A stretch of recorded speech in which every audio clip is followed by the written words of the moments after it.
जय हिंद दोस्तों, राधे राधे। आज हम लोग पढ़ेंगे इतिहास। आज हम लोग बात करेंगे इतिहास के बारे में और जानेंगे इतिहास होता क्या है, इतिहास में पढ़ना क्या है, इतिहास में एग्जाम में क्वेश्चन पूछता कहाँ से है और कहाँ कहाँ किस किस एग्जाम में कौन कौन सा सवाल पूछता है। और इसमें अगर आप कुछ नहीं भी जानते हैं, एकदम जीरो है इतिहास में, तो भी आप यहाँ से सीख सकते हैं, ठीक ना। क्योंकि मैं इसमें बिल्कुल बेसिक से बात करने वाला हूँ और मैं आपको 3 दिन पढ़ाऊंगा, जिसमें मैं आपको ये हिस्ट्री जो होता है, जिसमें प्राग ऐतिहासिक काल, आद्य ऐतिहासिक काल और ऐतिहासिक काल, ये पूरा मैं आपको खत्म कर दूंगा, ठीक ना। मतलब जो भी आपको पढ़ना पड़ता है, पाषाण काल, सिंधु सभ्यता, प्राचीन काल, मध्यकालीन काल, आधुनिक काल, ये सारा कुछ मैं आपको पढ़ा दूंगा। तो आप लोग वीडियो में बिल्कुल ध्यान से बने रहिएगा और जो नए आए हैं भाई, वो चैनल को सब्सक्राइब कर दीजिएगा। तो पहले आपने सुन ली हमारी बात। मैंने क्या बताया कि मैं 3 दिन में इतिहास को खत्म करने वाला हूँ, ठीक ना। तो आपको सबसे पहले आपको मैं जो बताऊंगा, इतिहास होता क्या है, ठीक ना। इतिहास है क्या, हम इतिहास के बारे में पढ़ रहे हैं, तो ये है क्या भाई, हिस्ट्री है क्या, व्हाट इज हिस्ट्री, ठीक ना। तो इतिहास जो है भाई, इसमें अतीतों का अध्ययन किया जाता है। अतीतों का अध्ययन, यानी हम कह सकते हैं कि अतीतों के अध्ययन को ही हम इतिहास कहते हैं। यानी अतीत का अध्ययन ही इतिहास कहलाता है, ठीक। आगे हम लोग जानेंगे कि इतिहास के जनक कौन है। अगर यहां से जैसे पूछ सकता है, क्वेश्चन करेगा आपसे दोस्तों कि इतिहास का जनक कौन है। इतिहास के जो जनक है, फादर ऑफ हिस्ट्री, वो कौन है? हेरोडोटस। इतिहास के जनक कौन है मेरे भाई? वो है हेरोडोटस, ठीक। इतना हमने याद कर लिया। और आप लोग सिर्फ ध्यान से सुनिए, ये तो सिर्फ बेसिक है, बहुत अंदर तक जाएंगे, जीरो से लेके बिल्कुल एकदम अंदर के पॉइंट तक जाएंगे। तो आप लोग बने रहिए वीडियो में और बस देखते रहिए। आगे क्या हम देखते हैं, इतिहास में एक बात आती है कि मानव जाति का पालना जो है मेरे भाई, इसी में क्वेश्चन में पूछता है, मानव जाति का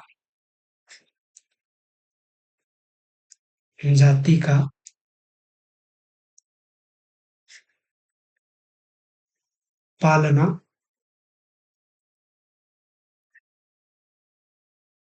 किस महादेश को कहते हैं, ये प्रश्न आपको पूछेगा, ठीक ना। तो इसका जो सही जवाब है, वो हो जाएगा अफ्रीका महादेश। अफ्रीका महादेश से आप लोग याद रखिएगा, ये पूछ सकता है, ठीक ना। मानव जाति का पालना अफ्रीका महादेश को कहते हैं, अफ्रीका महादेश को कहते हैं, ठीक। मैंने आपको बताया कि इतिहास किसे कहते हैं, तो अतीतों के अध्ययन को इतिहास कहते हैं। फादर ऑफ हिस्ट्री कौन है, मतलब फादर जो भी है, इतिहास के जनक किसे कहते हैं, तो ये है हेरोडोटस। मानव जाति का पालना किस महादेश को कहा गया, तो अफ्रीका महादेश को। और सभ्यता का पालना, ठीक है ना। मानव जाति का पालना कौन है, तो अफ्रीका महादेश। और सभ्यता का पालना कौन है, तो एशिया महादेश। याद रखिएगा आप लोग, एशिया महादेश।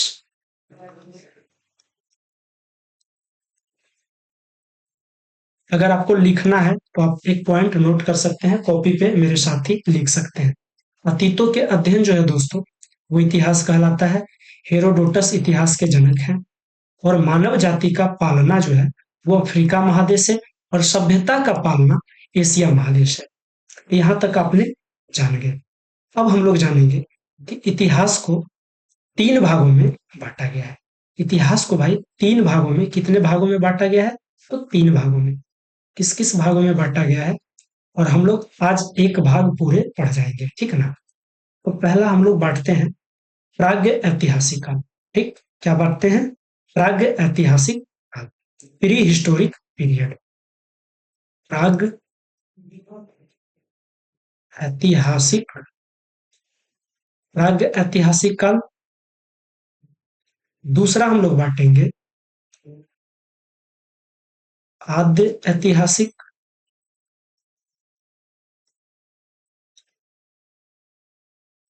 आद्य ऐतिहासिक काल। तीसरा में हम लोग बांटेंगे ऐतिहासिक काल। ऐति सॉरी, ये थोड़ा सा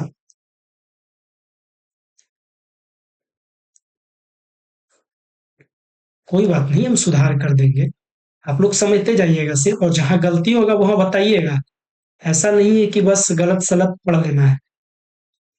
ऐतिहासिक काल। पहला हम लोग क्या पढ़ेंगे भाई? आज हम लोग पढ़ेंगे, आज के क्लास में देख, बिल्कुल बेसिक से पढ़ेंगे, ठीक ना? कोई एकदम हाई नहीं होगा, एकदम जीरो लेवल से पढ़ेंगे, हाई लेवल तक चलेंगे। आज हम लोग पढ़ेंगे प्राग ऐतिहासिक काल। इसी में इसी में जो होता है भाई, पाषाण काल भी पढ़ा जाता है, ठीक? जिसमें आ जाता है पूरा पाषाण काल, मध्य पाषाण काल, नव पाषाण काल और ताम्र पाषाण काल। इसमें 4 पाषाण काल पढ़ा जाता है, ठीक है ना? कितने? तो 4। ये हम टोटल आज पढ़ेंगे, और ये हम कल पढ़ेंगे, और ऐतिहासिक काल हम परसों पढ़ेंगे, ठीक है ना? तो आज हम इसके बारे में सिर्फ देखते हैं, प्राग ऐतिहासिक काल के बारे में। तो हम लोग पहले जान लेते हैं प्राग ऐतिहासिक काल कहते किसे हैं, ठीक? तो इतिहास का वह समय जिसमें मानव लिखना पढ़ना नहीं जानता है। जिसमें मानव जो है भाई, वो लिखना और पढ़ना कुछ नहीं जानता है, ठीक? लिखना पढ़ना नहीं जानता है। इतिहास का वह काल जिसमें मानव लिखना पढ़ना नहीं जानता है, ठीक? उसे हम लोग क्या कहते हैं? प्राग ऐतिहासिक काल। इसकी जानकारी जो है वो पूरा तात्विक साक्ष्य से मिली है। इसकी जानकारी, प्राग ऐतिहासिक काल की जानकारी कहाँ से मिली है? तो पूरा तात्विक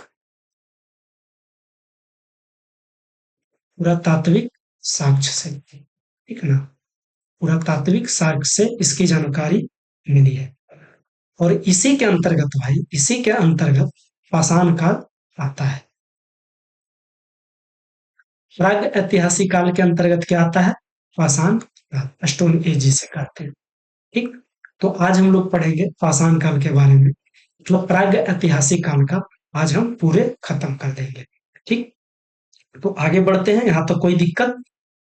आगे चलते हैं हम लोग भाई। प्रागैतिहासिक काल आप लोग समझ गए ना, कि जिसमें लोग पढ़ना लिखना नहीं जानते थे।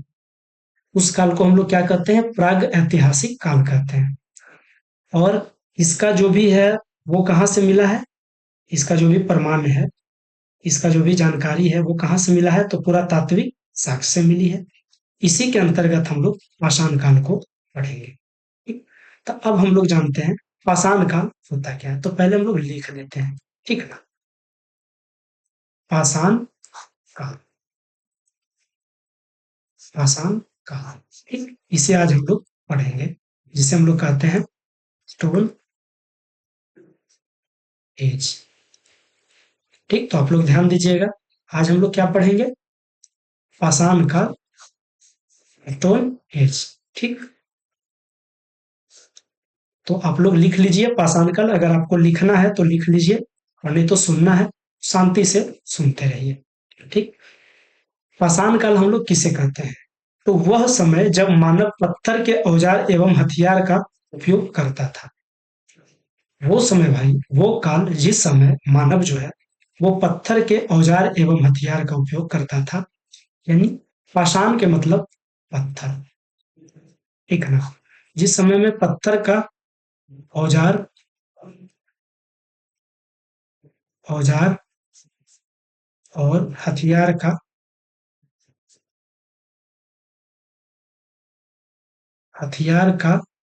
उपयोग किया जाता था, ठीक है ना? उस काल को हम लोग क्या कहते हैं? तो पाषाण काल, ठीक? जिस समय लोग पत्थर के औजार और हथियार का यूज करते थे, उसे हम लोग क्या कहते हैं? पाषाण काल। आप लोग पाषाण काल समझ गए। और आगे की बात पे आप लोग ध्यान दीजिएगा, आप लोग देखिएगा मैं क्या बता रहा हूँ। भारत में, ठीक ना? भारत में दोस्तों, लिख देते हैं, भारत में सर्वप्रथम 1663 ईस्वी में सर्वप्रथम सर्वप्रथम 1663 ईस्वी में रॉबर्ट ब्रूस फ्रूट ने पाषाणकालीन सभ्यता की खोज की थी। तो अगला हमारा क्वेश्चन कहेगा कि पाषाणकालीन सभ्यता की खोज किसने की थी? पाषाणकालीन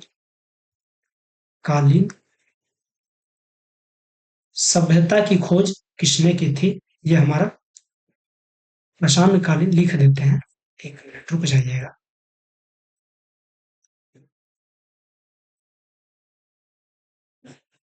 पाषाणकालीन सभ्यता की खोज तो किसने किया था? आप लोग ध्यान दीजिएगा, रॉबर्ट ब्रूस फ्रूट ने। किसने? रॉबर्ट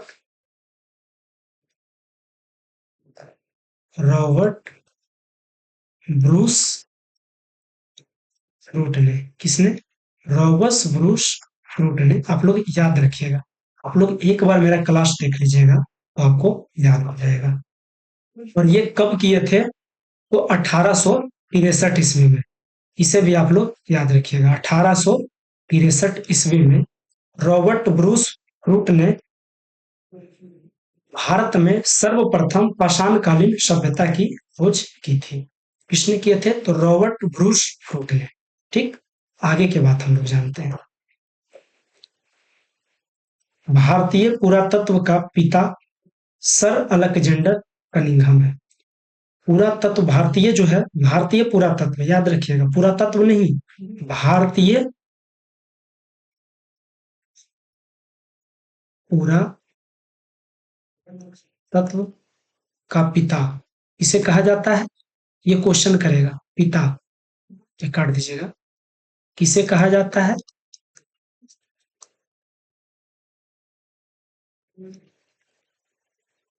आप लोग याद रखिएगा, इसका जो है ये क्वेश्चन कर सकता है, भारतीय पुरातत्व का पिता किसे कहा जाता है? तो सर अलेक्जेंडर कनिंघम को, यानी अलेक्जेंडर कनिंघम को आप लोग याद रखिएगा। किसे? तो अलेक्जेंडर कनिंघम को। अलेक्जेंडर अलेक्जेंडर कनिंघम को, ठीक ना, आप लोग याद रखिएगा, अलेक्जेंडर कनिंघम को। ठीक, आगे देखते हैं, भारत का पुरातात्विक संग्रहालय कहाँ है? ठीक ना, ये तो मैंने आपको क्या बताया, भारतीय पुरातत्व के पिता किसे कहा जाता है? तो अलेक्जेंडर कनिंघम को। और पुरातात्विक संग्रहालय कहाँ है? ठीक, अगर क्वेश्चन करें कि भारतीय पुरातत्व का पिता किसे कहा जाता है? तो अलेक्जेंडर कनिंघम को। और दोस्तों, भारत में सर्वप्रथम पाषाणकालीन सभ्यता की खोज किसने की थी? तो रॉबर्ट ब्रूस फ्रूट ने। ठीक, आप लोग याद रखिएगा। और आगे क्या है, भारतीय पुरातत्व का पिता किसे कहते हैं? तो अलेक्जेंडर कनिंघम को। यहां तक चीजें आपको याद हो गई हो। और पुरातात्विक संग्रहालय कहाँ है भारत का? ये है भोपाल में। कहाँ है? भोपाल में, जिसका नाम है इंदिरा गांधी इंदिरा इंदिरा गांधी मानव संग्रहालय। मानव संग्रहालय, क्या नाम है? इंदिरा गांधी मानव संग्रहालय।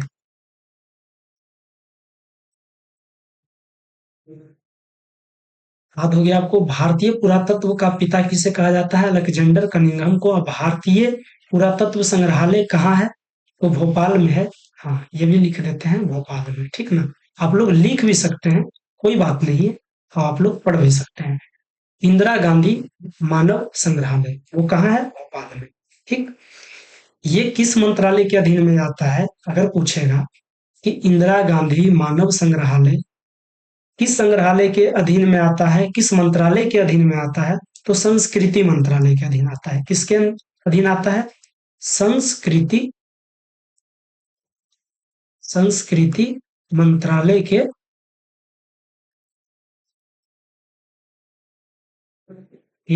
अधीन।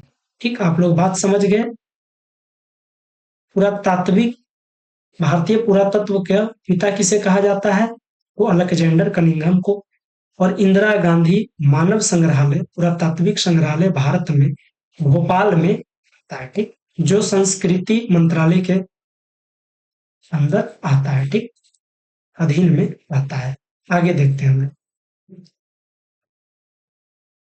और एक बात और जानेंगे, मिलने वाले जो धातु होते हैं, ठीक ना, मिलने वाले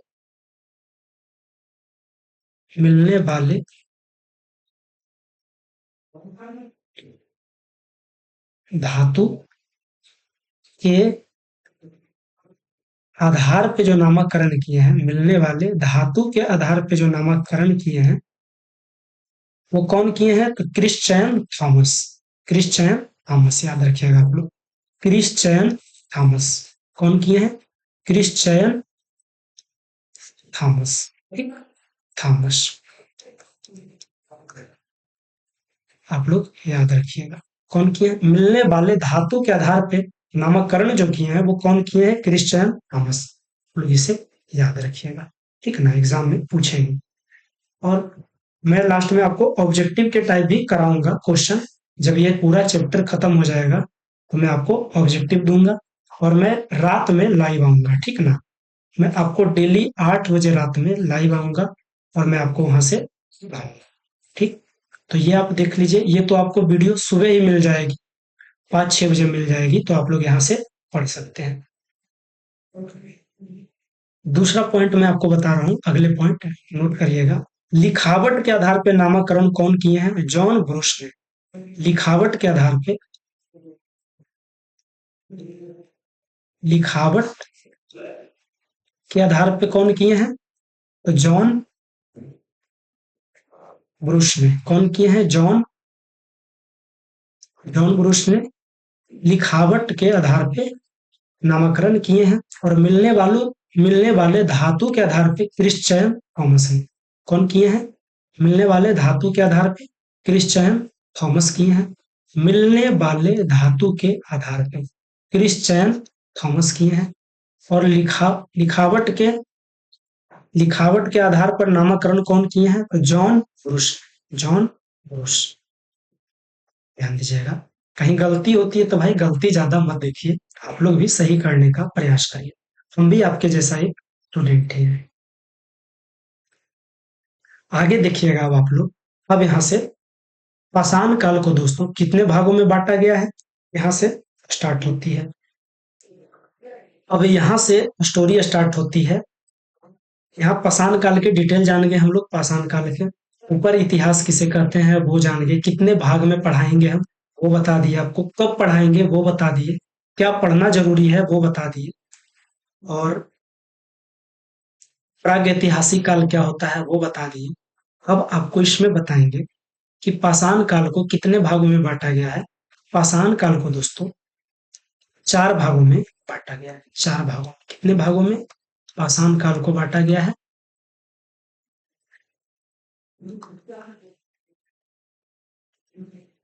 तो 4 भागों में बांटा गया है। कितने भागों में? 4 भागों में। जिसमें पहला मैं पढ़ूंगा, अभी पढ़ूंगा मैं। पहला आपको चारों भाग आज ही पढ़ाऊंगा, ऐसा नहीं है कि कल परसों, जी नहीं। 3 दिन में मैं खत्म कर दूंगा, ठीक ना। आज पढ़ाऊंगा आपको पूरा पाषाण काल। पूरा पाषाण काल, ये नाम है भाई, मैं पूरा नहीं कर रहा हूँ कि मैं पूरे ही पढ़ा दूंगा, ठीक है ना। पढ़ाऊंगा लेकिन पूरा है, पूरा पाषाण काल, जिसे हम लोग कह सकते हैं पलियोलिथिक पीरियड। पलियोलिथिक पीरियड भी कहते हैं हम लोग। PALA, ये सब लिख लीजिएगा आप लोग, समझे ना। OLITHIC period, PERIO। तो मैं आपको क्या पढ़ाऊंगा आज दोस्तों? पूरा पाषाण काल, ठीक है ना। तो आप लोग ध्यान से सुनिए। पूरा पाषाण, मैं पूरा पाषाण ही पढ़ा दूंगा। ये तो पहला नाम है पूरा पाषाण काल। और दूसरे में आता है मध्य पाषाण काल, तीसरे नव पाषाण काल, चौथे में ताम्र पाषाण काल। तो मैं आज इसके बारे में जान लेते हैं, ठीक ना। देखते हैं क्या मैंने बोला आपको, पहले क्या पढ़ाऊंगा। 1 मिनट रुक जाइएगा।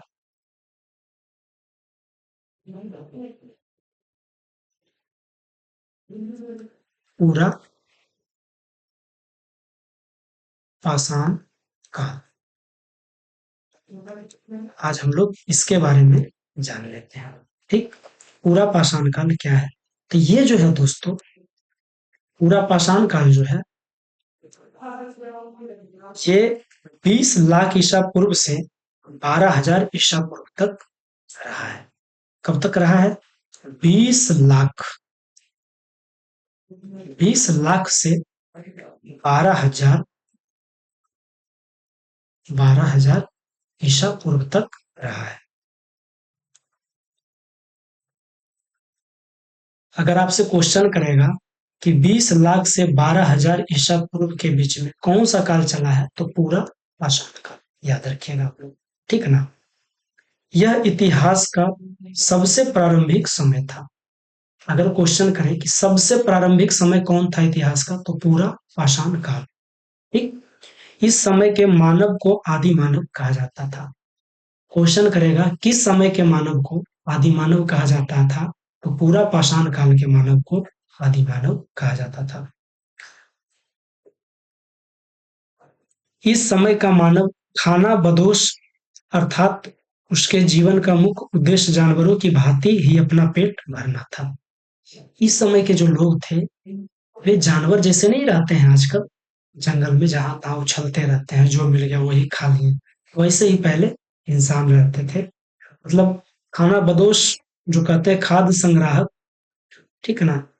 उस टाइप की कोई संग्रहालय भोजन, मतलब इन लोग का कोई व्यवस्था नहीं था। इस समय के मानव की सबसे बड़ी उपलब्धि आग की खोज थी। अगर क्वेश्चन करेगा कि आग की खोज कब हुई, तो पूरा पाषाण काल में, ठीक ना। ये प्रश्न पूछता है पूरा पाषाण काल में पहला नंबर क्या हुआ, तो आग की खोज हुई। ठीक, आग की खोज हुई, और ये सबसे पुराना काल है, ठीक ना। आग की खोज कब हुई, तो पूरा पाषाण काल में। इस समय मानव बड़े बड़े पत्थर के औजार का इस्तेमाल करते थे। बड़े बड़े पत्थर के औजार,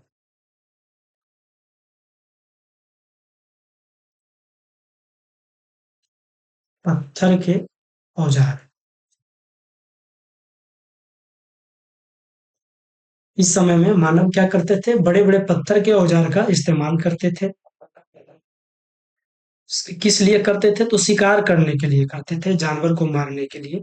इस समय मानव ने चित्रकारी करना प्रारंभ कर दिया था, है ना। इस समय में मानव ने चित्रकारी भी करना प्रारंभ कर दिया था। चित्रकारी, चित्रकला, जो कहते हैं तस्वीर बनाना, चित्रकारी करना।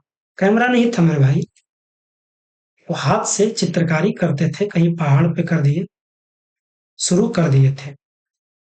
और इसी टाइम में पूरा पाषाण काल के समय में ही भीम बेटका, जो भीम बेटका है, यहाँ के गुफाओं में पूरा पाषाण काल के चित्र देखने को मिलते हैं। भीम बेटका, इसमें याद रखिएगा, भीम बेटका, भीम बेटका के गुफाओं में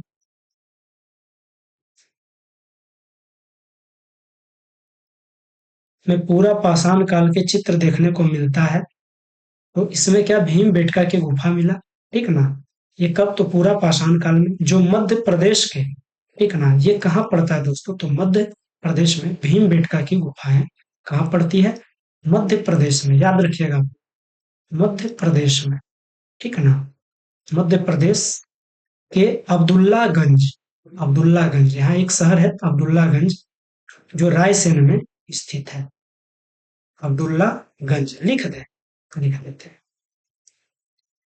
अब्दुल्लागंज, अब्दुल्लागंज, जो रायसेन में स्थित है। कहाँ, तो मध्य प्रदेश के अब्दुल्लागंज में, जो रायसेन में स्थित है। भीमबेटका की गुफाओं में पूरा पाषाण काल के चित्र सबसे पहले दिखा, ठीक है ना। तो ये इतना हो गया आपका पूरा पाषाण काल। पाषाण काल में क्या क्या हुई दोस्त, तो ये जो था इतिहास का, और लिख लीजिएगा, प्रारंभिक समय था, ठीक ना।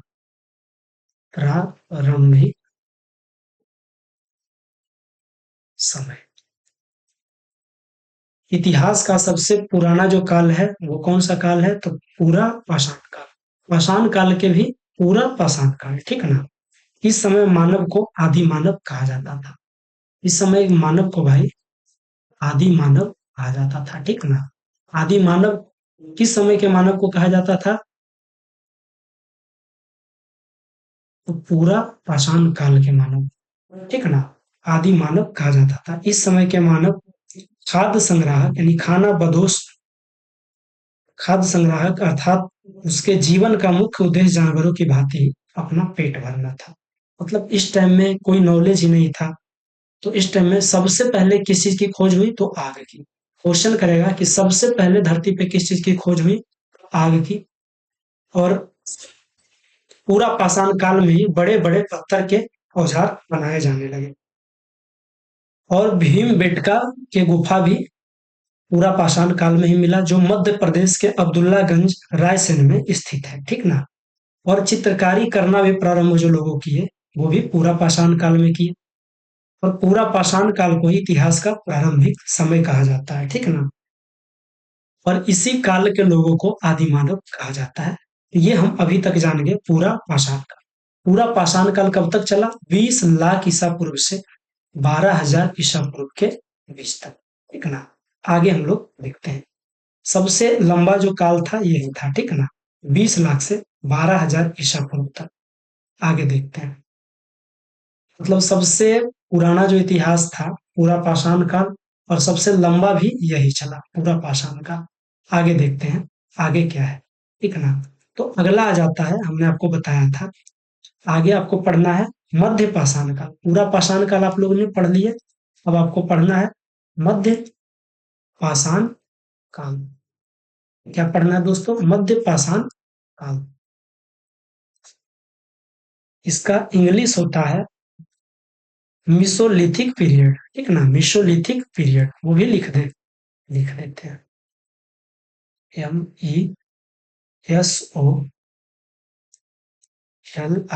MISOLITHIC, मिथोलिथिक period. मध्य पाषाण काल अब हम लोग जानेंगे, ठीक है ना। तो जो मध्य पाषाण काल है दोस्तों, ये कब से कब तक रहा, तो ये 12,000 ईसा पूर्व से 10,000 ईसा पूर्व तक रहा। 12,000 से नहीं, जहां पे वो खत्म हुआ वहां से ये स्टार्ट हुआ। वो 20 लाख, पूरा पाषाण काल दोस्तों 20 लाख ईसा पूर्व से 12,000 ईसा पूर्व तक रहा। और मध्य पाषाण काल 12,000 ईसा पूर्व से 10,000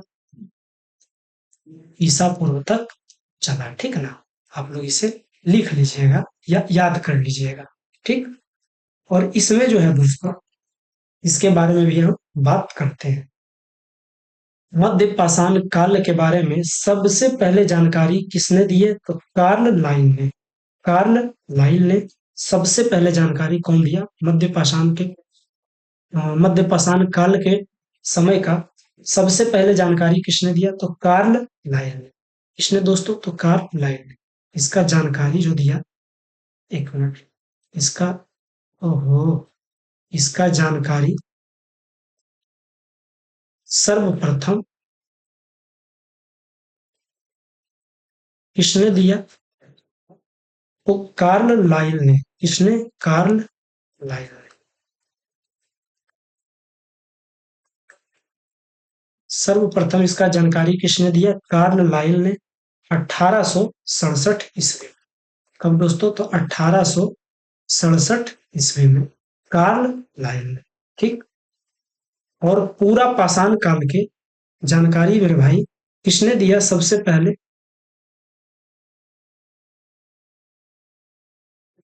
इसका जॉन ब्रूस फ्रूट ने, ठीक ना। आगे देखते हैं हम लोग। मध्य पाषाण काल कब से स्टार्ट हुआ, तो 12,000 ईसा पूर्व से 10,000 ईसा पूर्व तक चला, ठीक ना। इसका जानकारी सर्वप्रथम कार्ल लाइन 1867 ईस्वी में दिया। यह पूरा पाषाण के बाद का काल था। ये जो था ये पूरा पाषाण काल के बाद का समय था। इस समय मानव के हथियार छोटे आकार के थे। इस समय मानव के हथियार, मतलब मानव का हथियार छोटे कब होने लगे, तो मध्य पाषाण काल में, इसलिए इन्हें माइक्रोलिथ भी कहा जाता है, ठीक ना। मध्य पाषाण काल को क्या कहा जाता है दोस्तों, याद रखिएगा, माइक्रो माइक्रोलिथीज, ठीक ना। क्या कहा जाता है, माइक्रोलिथीज, माइक्रोलिथीज।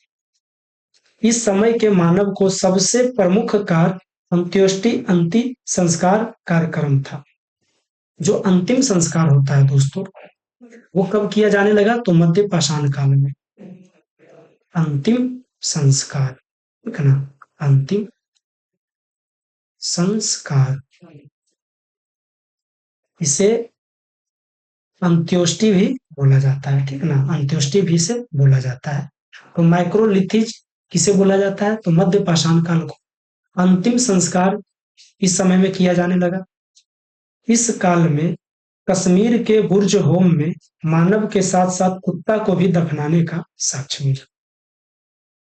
अगर दफनाने का साक्ष्य दोस्तों पूछेगा कि मानव के साथ कुत्ता को दफनाने का साक्ष्य किस काल में मिला, मानव के साथ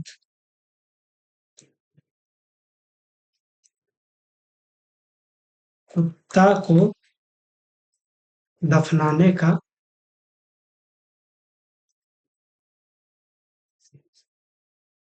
साक्ष्य, मानव के साथ साथ कुत्ता को भी दफनाने का साक्ष्य इस काल में मिला। इस काल में मानव के अस्थि पंजर का सबसे पहला अवशेष प्रतापगढ़ में सराय नाहर तथा महदहमा नामक स्थान से प्राप्त हुआ। ध्यान दीजिएगा आप लोग, क्या पूछ रहा है, क्या कह रहा है। पहले तो इस काल में मानव के साथ साथ कुत्ता को दफनाने का साक्ष्य मिला है, जो कहाँ मिला है, तो कश्मीर के बुर्ज होम में। ये जो है मानव के साथ साथ कुत्ता को दफनाने का साक्ष्य मेरे दोस्त कश्मीर के बुर्ज होम में मिला है, ठीक ना। आगे हम लोग जानेंगे क्या कह रहा है। इस काल में मानव के अस्थि पंजर का सबसे पहला अवशेष प्रतापगढ़ के सराय नाहर तथा महदहमा नामक स्थान से प्राप्त हुआ है। सराय नाहर तथा महदहाम नामक स्थान से प्राप्त हुआ है। कहां से, अस्थि पंजर, ठीक ना। मानव के अस्थि पंजर का सबसे पहला जो है अवशेष, वो कहाँ प्राप्त हुआ है, ये लिख देते हैं। मानव के अस्थि अस्थि पंजर अस्थि पंजर का सबसे पहला अवशेष कहाँ मिला है, प्रतापगढ़, यूपी में जो पड़ता है, प्रतापगढ़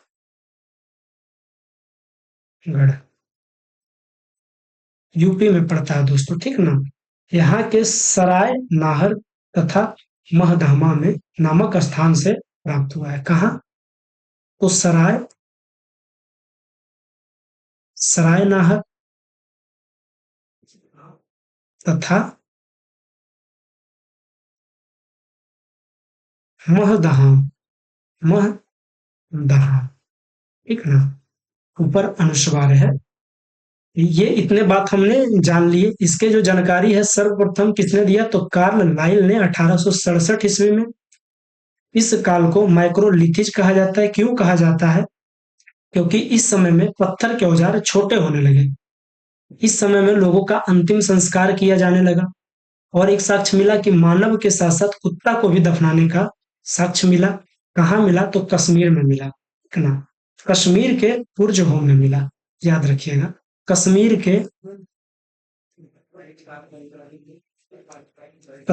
के बुर्ज होम में, ठीक, बुर्ज होम में, ठीक ना, याद रखिएगा आप लोग। आगे हम लोग जानते हैं,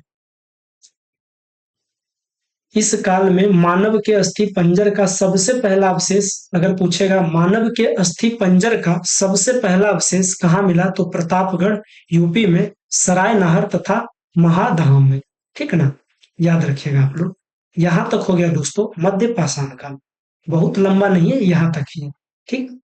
अब हम लोग जानेंगे नव या उत्तर पाषाण काल, ठीक। तीसरा में हम लोग जानेंगे नव या उत्तर पाषाण काल। मैंने दोस्तों आपको क्या क्या बताया? मध्य पाषाण काल के बारे में, आपको मैंने प्राग ऐतिहासिक काल के बारे में बताया, जिसमें मैंने आपको क्या क्या बताया?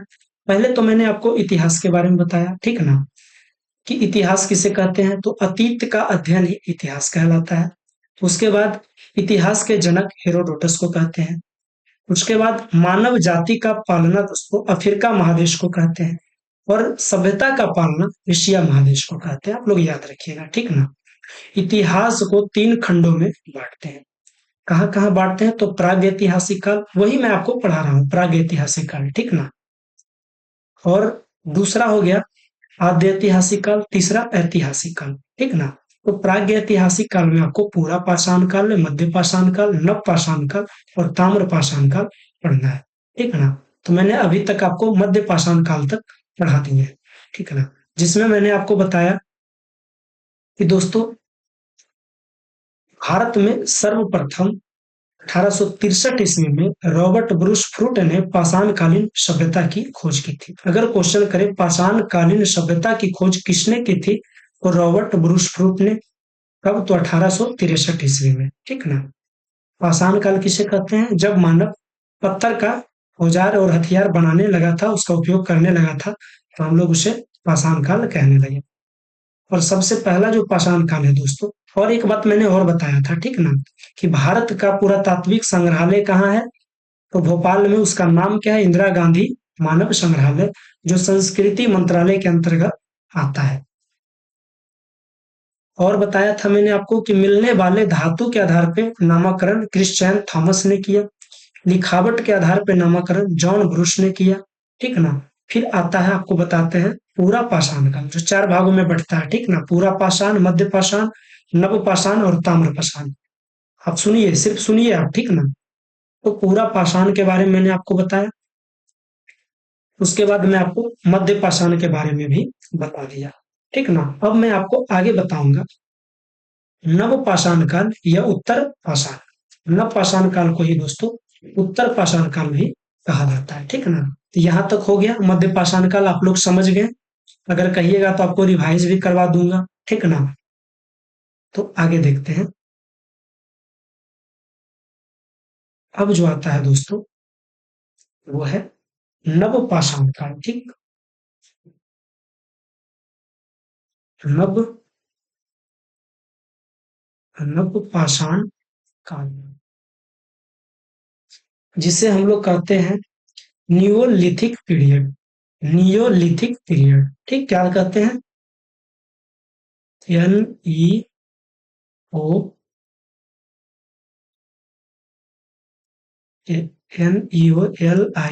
NEOLITHIC, Neolithic period. अगर इंग्लिश कुछ गलत हो गए तो आप लोग बताइएगा, ठीक है ना। ये नहीं कि गलत सलत लिख लीजिएगा। तो ये जो नियोलिथिक पीरियड है जो दोस्तों नव पाषाण काल, इसी को उत्तर पाषाण काल भी कहते हैं, ठीक है ना। तो ये कब स्टार्ट हुआ? ये स्टार्ट हुआ 10,000 ईसा पूर्व से 3,000 ईसा पूर्व तक चला। ये कब तक चला? 10,000 ईसा पूर्व से 3,000 ईसा पूर्व तक नव पाषाण काल चला।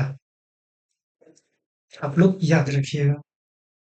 आप लोग लिख भी सकते हैं कि नव पाषाण काल कब तक चला? 10,000 ईसा पूर्व से 3,000 ईसा पूर्व तक ये चला, ठीक। आगे की बात अब हम देखते हैं।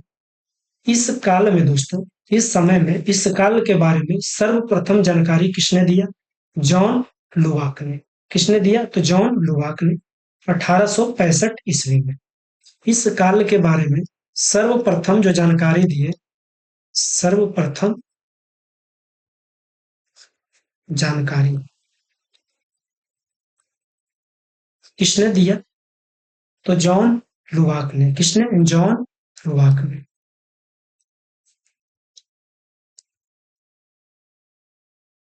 जॉन लुवाक ने कब दिए? तो 1865 ईस्वी में। कब दिए? तो 1865 ईस्वी में। नव पाषाण काल के दोस्तों सर्वप्रथम जानकारी किसने दी? सर जॉन लुबाक ने, किसने, सर यहाँ लगा हुआ है, सर जॉन लुबाक ने 1865 ईस्वी में। और दोस्तों इस काल में मानव ने अस्थाई आवास बना लिया था। मतलब इस काल में जो आदि मानव जी थे वो घर बनाना सीख गए, ठीक ना। अस्थाई आवास, अस्थाई आवास बनाना सीख गए थे जो भी मनुष्य थे। और इसी काल में पहिया मनका की खोज की गई थी। और इसी काल में पहिया पहिया मनका, जिसे घड़ा बोलते हैं हम लोग दोस्तों, इसे ही हम लोग घड़ा बोलते हैं, ठीक ना। तो पहिया और मनका की खोज की गई थी।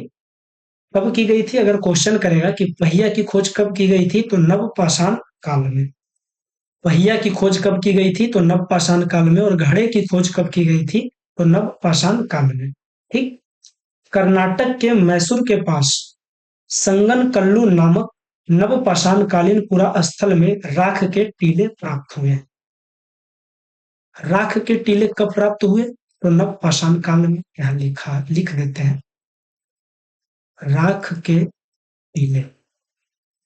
राख के टीले दोस्तों कब मिले हैं, तो नवपाषाण काल में। ये सब क्वेश्चन पूछता है, मैं आपको बहुत बेसिक से बताऊंगा, उसके बाद आप सभी प्रश्न का उत्तर दीजिएगा, ठीक ना।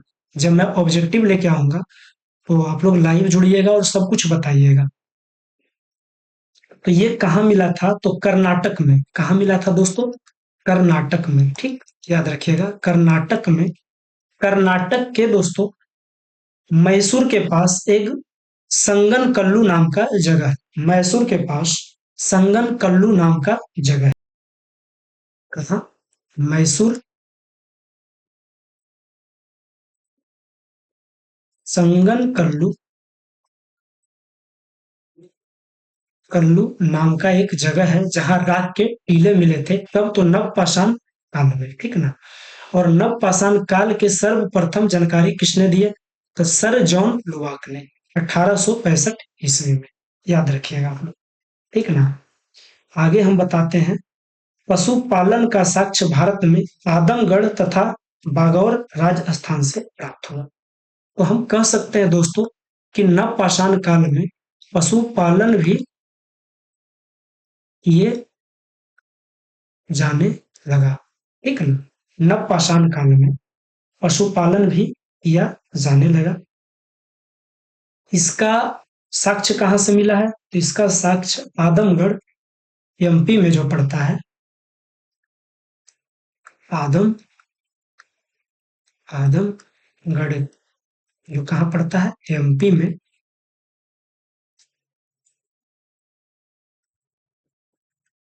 और एक जगह मिला बागौर जो राजस्थान में पड़ता है।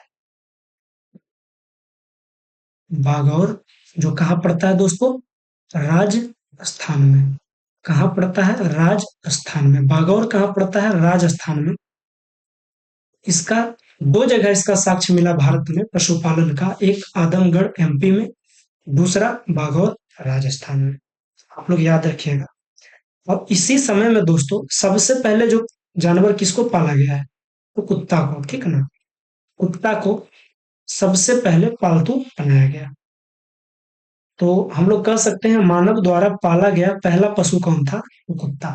याद हो गया आपको, नवपाषाण काल आप लोग समझ गए। सर्वप्रथम जानकारी किसने दी है, तो सर जॉन लुबाक 1865 ईस्वी में। एक मिनट रुक जाइएगा।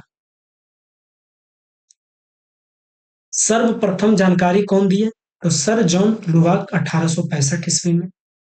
यहाँ अस्थाई आवास में लोग रहने के लिए सीख गए थे, घर उड़ बनाना सीख गए थे। और नवपाषाण काल में पहिया और मनक्का का खोज किया गया, ठीक ना। पहिया और मनक्का कब मिला, बनाया गया। मनक्का मतलब घड़ा दोस्तों।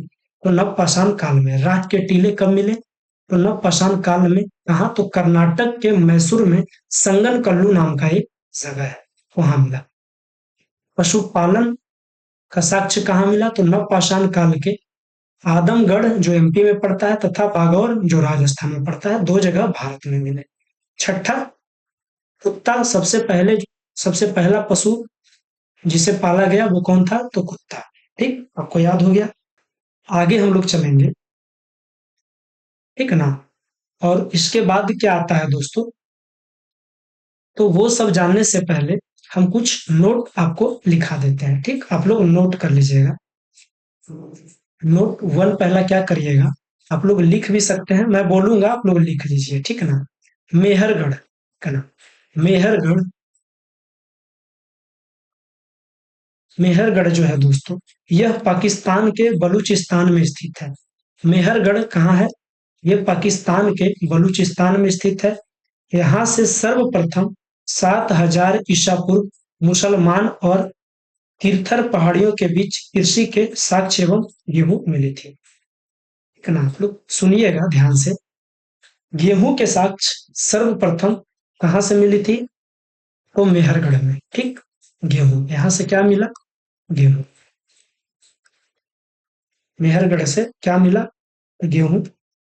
ये कहाँ कहाँ मिला? तो सुलेमान और किरथर पहाड़ियों के बीच।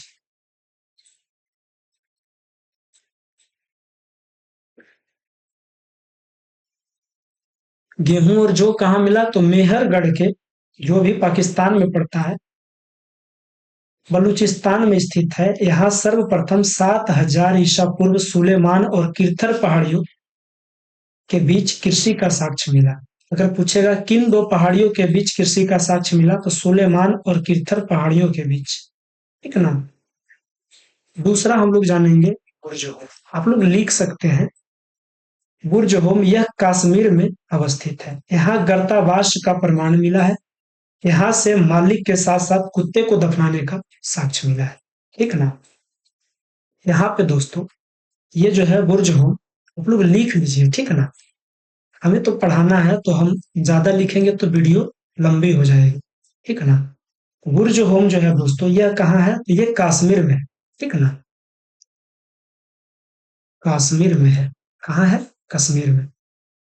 यहाँ पे राजा के साथ साथ, मतलब मालिक के साथ साथ कुत्ते को भी दफनाने का साक्ष्य मिला है। तीसरा है, ये सब नोट कर लीजिएगा आप लोग, गुफ कराल। ठीक, गुफ कराल, इसे भी आप लोग नोट कर लीजिए। गुफ कराल, यहाँ पे दोस्तों, यहाँ से मृद भांड का पहला प्रमाण पत्र मिला है। क्या मिला है? पहला प्रमाण पत्र कहाँ मिला? तो गुफ कराल से मृद भांड का पहला प्रमाण पत्र मिला है, ठीक है ना। चौथा में हम लोग जानेंगे कोल डिहवा। ठीक, क्या जानेंगे? कोल, कोल डिहवा। क्या जानेंगे? कोल डिहवा। यह उत्तर प्रदेश के बेलन घाटी में स्थित है। लिखिए आप, यह उत्तर प्रदेश के बेलन घाटी में स्थित है। यहाँ पर चावल का प्राचीनतम साक्ष्य 6000 ईसा पूर्व मिला है। यहाँ पे दोस्तों चावल का प्राचीनतम साक्ष्य 6000 ईसा पूर्व मिला। और गेहूं कितने ईसा पूर्व मिला? तो 7000 ईसा पूर्व। कहाँ? तो पाकिस्तान के बलूचिस्तान में जो मेहरगढ़ है वहां मिला है। मेहरगढ़ के सुलेमान और किरथर पहाड़ियों के बीच, ठीक है ना। चिरांद क्या है दोस्तों?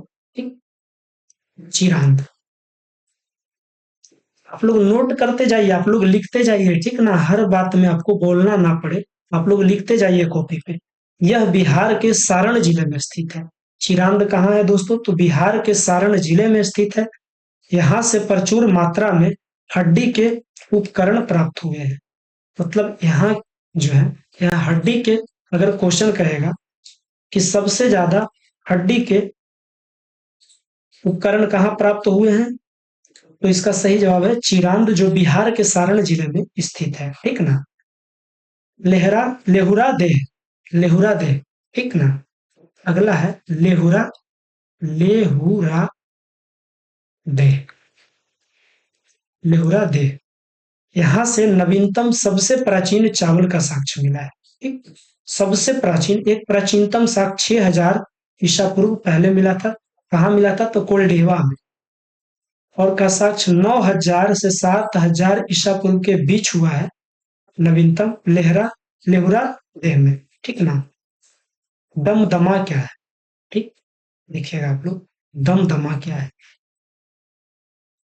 दमदमा। आप लोग लिखिए मेरे भाई, दमदमा के बारे में आप लोग लिखिए, प्रश्न आते हैं, ठीक ना। यहाँ एक ही कब्र से 3 मानव कंकाल मिले हैं। दमदमा से 3 मानव कंकाल मिले हैं। क्या मिले? 3 मानव कंकाल। अगर क्वेश्चन करेगा कि मानव कंकाल कहाँ से मिले हैं, तो दमदमा से मिले हैं, ठीक। अब यहाँ तक हो गया दोस्तों। अब आगे हम लोग चलते हैं। अगला आपका क्या था चौथा में? ताम्र पाषाण काल। ठीक, क्या था? ताम्र पाषाण काल। ताम्र पाषाण काल के अंतिम समय, मतलब पाषाण काल के अंतिम समय क्या था? तो ताम्र पाषाण काल, ठीक ना। इस समय तांबे की खोज हुई थी। यहाँ पे दोस्तों इस समय में तांबे की खोज हुई थी। इसकी खोज हुई थी, तांबे की खोज हुई थी। ताम्रपाषाण काल में नाम उसी के कारण इसका ताम्रपाषाण काल पड़ा। इसका यहाँ पे तांबा मिला था, जिस कारण औद्योगिकरण शुरू हो गई। इसी औद्योगिकरण के विकसित रूप से सिंधु सभ्यता से देखने को मिलता है। इसका बहुत सारा प्रमाण आपको सिंधु सभ्यता में भी देखने को मिलेगा। दूसरा जानिएगा, ताम्रपाषाण काल के लोग मुख्यतः ग्रामीण समुदाय बनाकर रहते थे। यहाँ के लोग अब धीरे धीरे गांव बनाने लगे, ठीक ना। ग्रामीण, क्या है? ग्रामीण। ये कट जाएगा दोस्तों, ठीक ना, ये गलती से लिखा गया। ग्रामीण समुदाय बनाकर रहने लगे, रहते थे।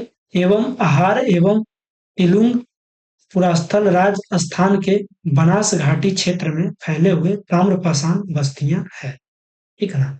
अगर क्वेश्चन करे ताम्रपाषाण बस्तियां कहाँ है, तो राजस्थान के बनास घाटी क्षेत्र में। अगला जानेंगे, आहार का प्राचीन नाम ताम्बवती अर्थात तांबा वाली जगह है। आहार के प्राचीन नाम ताम्बती अर्थात अर्थात तांबा वाली है, ठीक ना। मालवा मृद भांड ताम्रपाषाण युग के सर्वोत्तम मृद भांड माना गया है। मालवा जो है, जो मृद भांड है, वो ताम्रपाषाण युग के सर्वोत्तम मालवा मृद भांड, ठीक ना। लोग याद रखिएगा, मालवा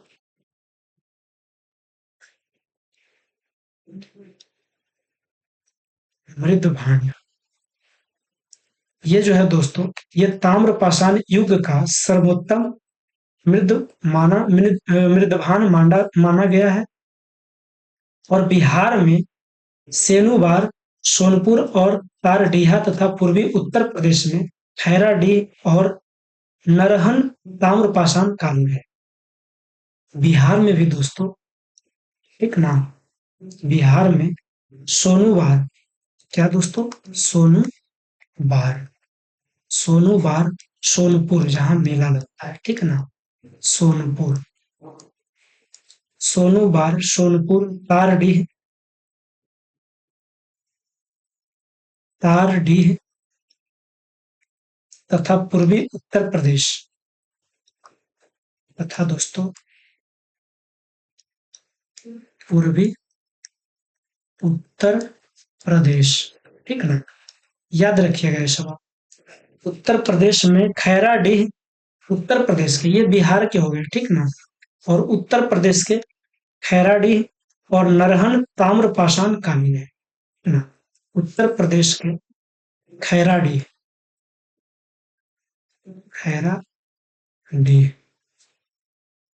और नरहन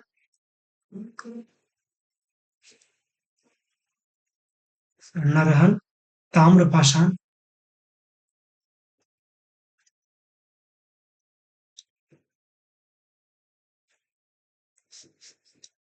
ताम्रपाषाण कालीन है, ठीक ना। याद कर लीजिएगा। महिष दल पश्चिम बंगाल की ताम्रपाषाण बस्तियां हैं। महिष दल दोस्तों कहाँ है? तो पश्चिम बंगाल का, याद रखिएगा। महिष दल एक बस्ती है जो पश्चिम बंगाल में है। ये भी ताम्रपाषाण की बस्तियां हैं, ठीक। आप लोग याद कर लीजिएगा, इसे लिख लीजिए, ठीक ना। महिष दल पश्चिम बंगाल के ताम्रपाषाण बस्तियां हैं। नबदा टोली, नबदा टोली मध्य प्रदेश का एक महत्वपूर्ण ताम्र पाषाणी पूरा स्थल है। नमदा टोली क्या है? तो मध्य प्रदेश का एक महत्वपूर्ण ताम्र पाषाणी पूरा स्थल है जिसकी उत्खनन एच.डी. संकालिया ने कराया था। ये थोड़ा इंपॉर्टेंट बनता है, ठीक ना। नबदा टोली, नबदा नबदा टोली याद रखिएगा दोस्तों आप लोग।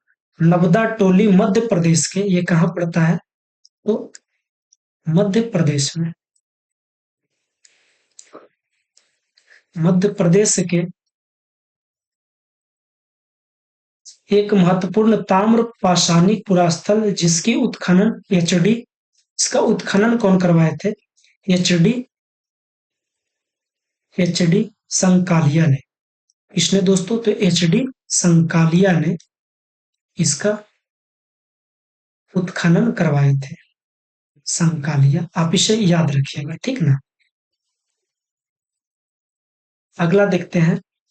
इनाम गांव ताम्रपाषाण युग के सबसे बड़ी बस्ती थी। जो इनाम गांव था, ताम्रपाषाण युग के सबसे बड़ी बस्ती कौन थी? सबसे बड़ी बस्ती इस युग की, तो इनाम गांव। कौन था? इनाम गांव। कौन था दोस्तों? इनाम गांव, ठीक, याद रखिएगा। यहाँ के लोग विशेषकर मात्र देवी की पूजा करते थे। यहाँ के जो लोग थे, पेज चेंज कर रहे हैं, ठीक ना। यहाँ के लोग, जो ताम्रपाषाण कालीन के लोग थे, वो किस देवी को पूजा करते थे? पूजा पूजा इन लोग जो करते थे, वो मात्र देवी की। किनका? तो मात्र मात्र देवी की। किसका दोस्तों? मात्र देवी के ताम्रपाषाणी काल में पूजा होता था। मानव द्वारा खोजी गई पहली धातु कौन थी? पहली धातु, तो वो तांबा थी, ठीक ना। तांबा, आप लोग डिटेल में लिखिएगा। मानव द्वारा खोजी गई पहली धातु कौन थी? तो तांबा। बच्चों के गले में तांबों के मनकों का हार पहनाकर उन्हें दफनाने का साक्ष्य महाराष्ट्र के चंदौली और नेवसा बस्तियों में पाया गया। अगर क्वेश्चन करेगा कि बच्चों के गले में तांबे के मनकों का हार पहनाकर उन्हें दफनाने का साक्ष्य कहाँ मिला है? तो महाराष्ट्र के चंदौली और नेवासा नेवासा बस्तियों में। बच्चे को बच्चे को तांबे का तांबे का मनकों पहनाकर दफनाने का साक्ष्य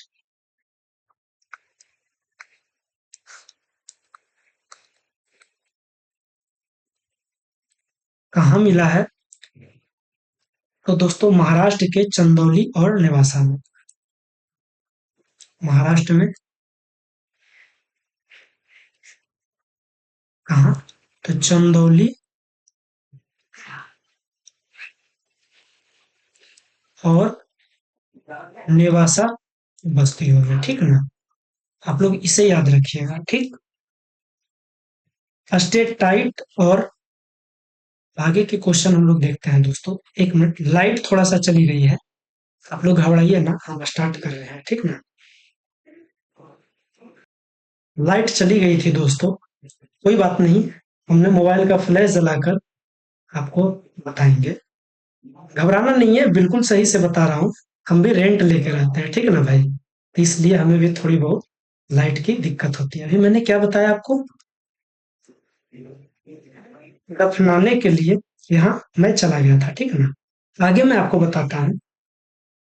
इसमें बता रहा है स्टेटाइट और कार्नेलियन ताम्रपाषाण के प्रमुख कीमती पत्थर में से एक थे। जिनके पास ये वस्तुएं होती थी वे धनी कहलाते थे।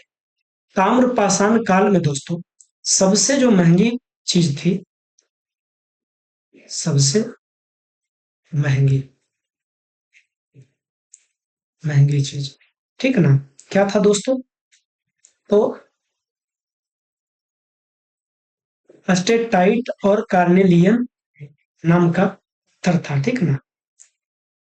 आप लोग लिख लीजिए भाई, लाइट चली गई है, थोड़ा प्रॉब्लम हो रहा है हमें, ठीक ना। तो आप लोग थोड़ा सा कष्ट कर लीजिए भाई, यहाँ पे जो भी आ रहा है आप उसे लिख लीजिए, ठीक है ना।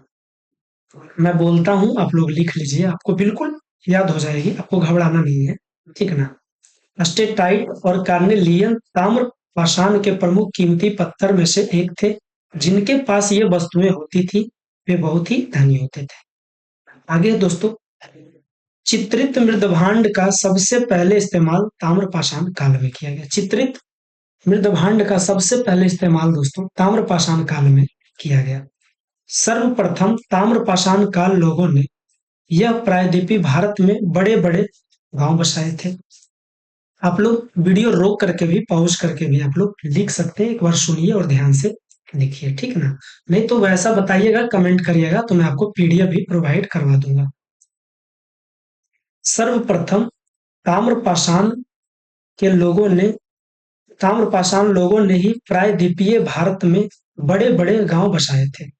ताम्रपाषाण युग के लोग लिखने की कला नहीं जानते थे, मतलब इस काल में भी लोग लिखने की कला नहीं जानते थे। ताम्रपाषाण के युग में लोग लिखने की कला नहीं जानते थे और ना ही वे नगरों में रहते थे, जबकि कांस्य युग के लोग नगरवासी हो गए थे। सबसे बड़ी ताम्र उपकरण मध्य प्रदेश के मुंगेरिया से प्राप्त हुई है। सबसे बड़ी ताम्र उपकरण कहाँ प्राप्त हुई है? तो मध्य प्रदेश के एमपी के मुंगेरिया से प्राप्त हुई है। तो दोस्तों यहाँ तक हो गया आपका ताम्रपाषाण युग खत्म हो गया, ठीक है ना। आगे दोस्तों एक छोटी सी चीज मैं बताऊंगा, जोरवे संस्कृति। ये भी आपको इतिहास में पढ़ना है। क्या दोस्तों?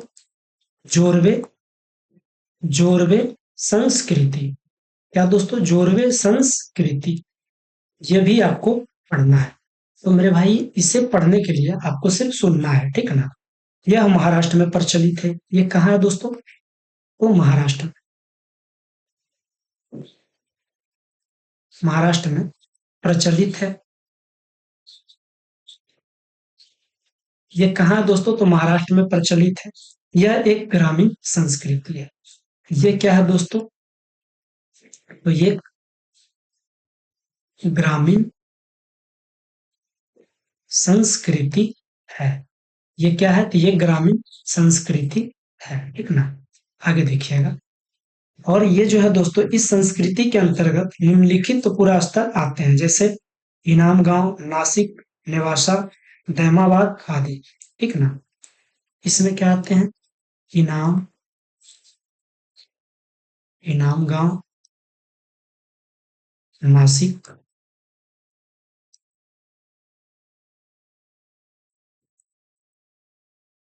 आ गया जी, नासिक। लाइट कट जाती है ना, तो यही सब होता है। शाम का समय है इसलिए ऐसा हो रहा है। डे में करते तो भाई मेरा ही गलती है। नासिक, नेवासा, नेवासा, दैमाबाद आदि, दैमाबाद आदि, ठीक है ना। तो आप लोग इसे याद कर लीजिएगा, ठीक है ना। मैं कल थोड़ा सा आपको रिवाइज करवा दूंगा और मैं आपको आगे की वीडियो में कल बताऊंगा, ठीक है ना दोस्तों। अगर आप लोग कहिएगा तो पाषाण काल के कुछ चीजें मैं आपको बता दूंगा, ठीक है ना, जो कहाँ पढ़ते हैं। जैसे मैं बता ही देता हूँ। जैसे मेरे भाई काल जो हो गए, युग जो हो गए, वो देखिएगा आप लोग, ठीक। कौन सा युग में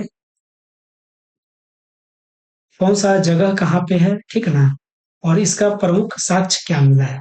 जैसे दोस्तों पाषाण काल में, ठीक है ना, पाषाण काल में दोस्तों, पाषाण काल की बात हम करते हैं तो दोस्तों इसमें सोहन घाटी मिली है, ठीक ना। सोहन घाटी जो मुंबई में पड़ता है, इसमें दोस्तों सोहन घाटी, सोहन घाटी। क्या दोस्तों? सोहन घाटी।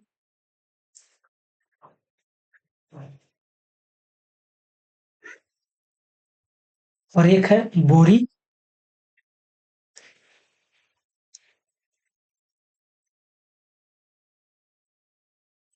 भीमबेटका,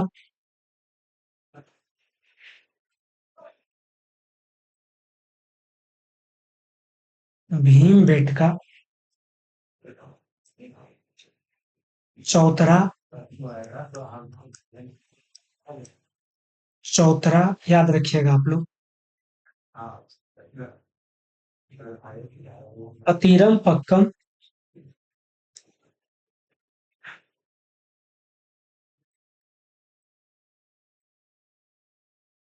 ये सब का उल्लेख आया है और ये सब कहाँ पड़ता है, ये मैं आपको बताता हूँ, ठीक है ना।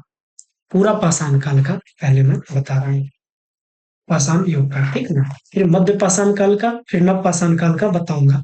आपके आज की कहानी खत्म। तो आप लोग इसे ध्यान से देख लीजिएगा। तो ये जो है दोस्तों, सोहन घाटी, यहाँ जो है मेरे भाई, ये पाकिस्तान के पंजाब प्रांत में पाया जाता है। यहाँ चौपर चॉपिंग संस्कृति दिखाई पड़ती है। यहाँ चौपर चॉपिंग संस्कृति दिखाई पड़ती, या मैं इसे, और चॉपर क्या होता है, चॉपर एक तरफा धार वाला उपकरण होता है, ठीक ना, जैसे तलवार। और चॉपिंग जो होता है दोस्तों, वो दोहरी धार वाला काटने का औजार होता है, ठीक है ना। चॉपर चौपरी चॉपिंग आप लोग समझ गए, आप लोग लिख भी लीजिएगा। चॉपर क्या होता है, चौपर एक धार वाला औजार, एक धार का औजार, औजार। चॉपिंग क्या होता है, चॉपिंग दो धार का औजार, दो धार का औजार। भाई यहाँ पे कोई पैसा नहीं आपको लगेगा, फ्री ऑफ कॉस्ट है, ठीक ना। और इसमें क्या बताया, बोरी, ठीक है ना। तो बोरी जो है, यहाँ कुल्हाड़ी खंडक, यही सब चौपर के प्रारंभिक उपयोग का साक्ष्य मिला है। बोरी एक जगह है जो मुंबई में पड़ता है, ठीक है ना। भीमबेटका दोस्तों, ये रायसेन मध्य प्रदेश में पड़ता है। ये मध्य प्रदेश में पड़ता है, एमपी में, ठीक ना। याद रखिएगा आप लोग। यहाँ देश के शैली चित्रकारों का सबसे बड़ा खजाना मिला है। इसमें दोस्तों भीमबेटका की गुफाओं में सबसे बड़ी चित्र मिली है, ठीक ना। चौतरा क्या है, ये मांडी हिमाचल प्रदेश में पड़ता है। चौतरा, चौतरा लिखा गया था, चौतरा, ये मांडी हिमाचल प्रदेश में पड़ता है। अतीरम पक्कम, ये दोस्तों, ये चेन्नई में पड़ता है, जो तमिलनाडु में है। तमिलनाडु की राजधानी है चेन्नई, ठीक ना। ये ब्रिटिश पुरातत्व शास्त्री रॉबर्ट ब्रूस फ्रूट ने 1864 में यहाँ पूरा पाषाणकालीन औजारों की खोज की थी, ठीक है ना। ये जगह है। और वैसे ही बेलन घाटी है, जो मिर्जापुर यूपी में पड़ता है, ठीक ना। बेलन घाटी मिर्जापुर यूपी में पड़ता है। ये आप मेरा क्लास सुन लीजिएगा ना, आपको याद हो जाएगी चीजें। और अगर आपको लगती है तो आप लिख भी लीजिए, ठीक ना भाई। कोई बात नहीं, आप लिख सकते हैं, ठीक ना। ये सब कोई टीचर आपको नहीं बताया जाता है। ये बहुत छांटते हैं तब ये सब चीजें मिलती है।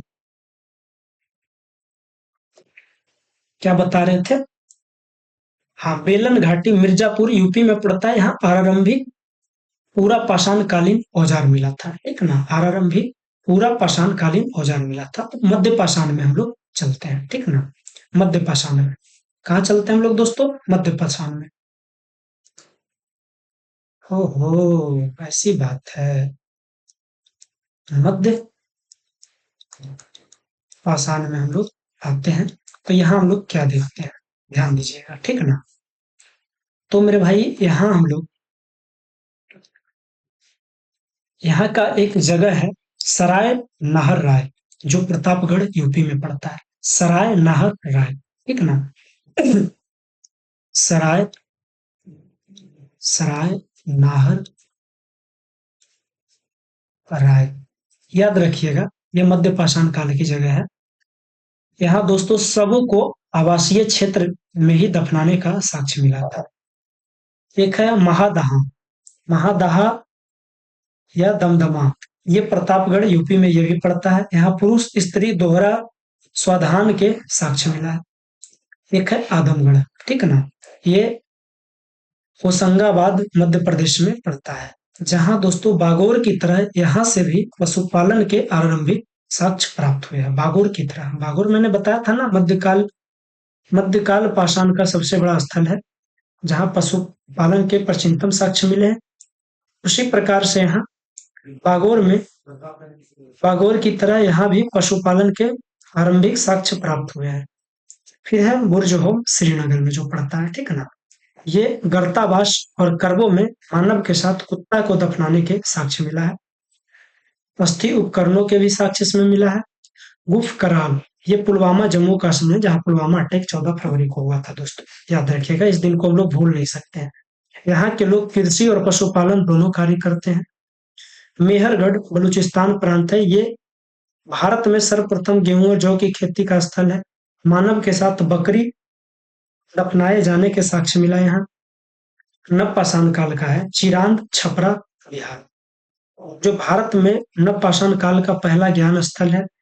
यहाँ अस्थि उपकरणों का भी साक्ष्य मिला है, सबसे ज्यादा अस्थि। दाऊजली हैंडिंग, ये असम में पड़ता है, ठीक ना। यहाँ पॉलिश पत्थर के औजार मिले हैं। चीनी मिट्टी तथा बड़ी संख्या में घरेलू बर्तन साक्ष्य मिला है। फिर है कोलडिहवा, ये इलाहाबाद यूपी में पड़ता है।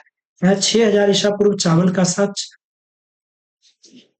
और हस्त निर्मित मृदभांड तथा निवास के लिए झोपड़ियां मिली है। बीरूडीह में दोस्तों, ये सिंहभूम झारखंड में पड़ता है, ठीक ना। मेरा देखिए ये भी डिस्चार्ज हो गया है। अब मैं बंद कर देता हूँ और ये खत्म भी हो गया है दोस्तों। तो ज्यादा अब आपको घबराना नहीं है, ठीक ना। इतना हो गया। अगर आपको अच्छा लगे दोस्तों और डेली आपको क्लास में बने रहना है, तब आपको चीजें समझ में आएगी। तो अभी तक आप जो बने रहे मेरे वीडियो में, उनको बहुत बहुत धन्यवाद। जय हिंद, जय भारत। आप लोग लाइक सब्सक्राइब दिल खोल के करिए भाई।